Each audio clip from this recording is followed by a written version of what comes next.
Hey guys, we're doing 1.4a today, which is talking about one-sided limits.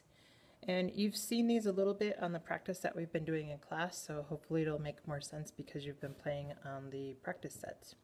But a limit exists if the limit from the left and the limit from the right are the same value. And I'll know if I'm talking about the limit from the left because you'll see the little negative sign.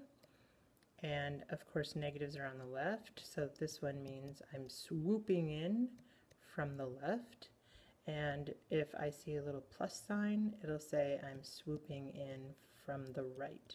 And so it's going to ask me questions, are those two numbers the same? If they are, then I can say the limit is that particular value. And that's what all this wording up here says. So I've just done it in pictures because you know I love pretty pictures. Okay, so we're going to look at the next graph and look at the limits from the left and right. So on this next one, the first thing it asks me is what's the limit if I approach x from the right, because it's got a little plus sign.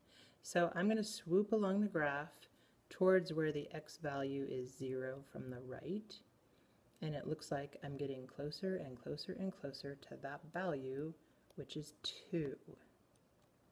Now, on the second piece, it says, what happens if you swoop in towards 0 from the left? And I can tell because there's a little minus sign.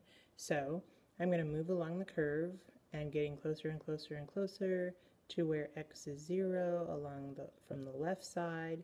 And it looks like I'm getting closer and closer and closer to the value 1. So the limit from the left side is 1.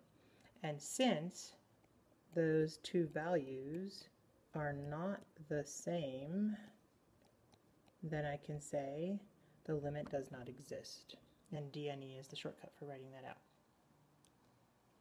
On this next problem, I know by looking at this that I have some no-no numbers that are going to generate some asymptotes on my graph.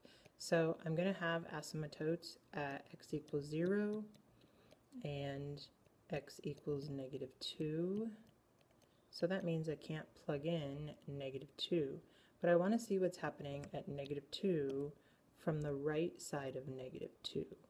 So I'm going to try a number. I'm just going to think about if I were making a table, what numbers would I try? And of course, from the right of -2, I'd probably try -1.999999 and just see what happens.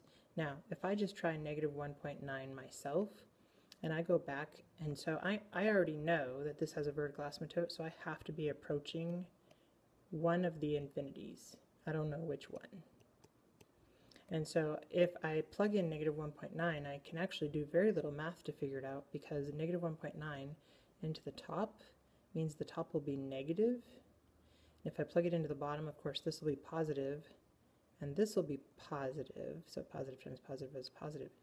So I'm going to get a negative answer, which means this is going to be negative infinity. I already knew I was approaching infinity, again, because I have vertical asymptotes at x equals -2. So I knew it had to be approaching a vertical asymptote in one direction or another.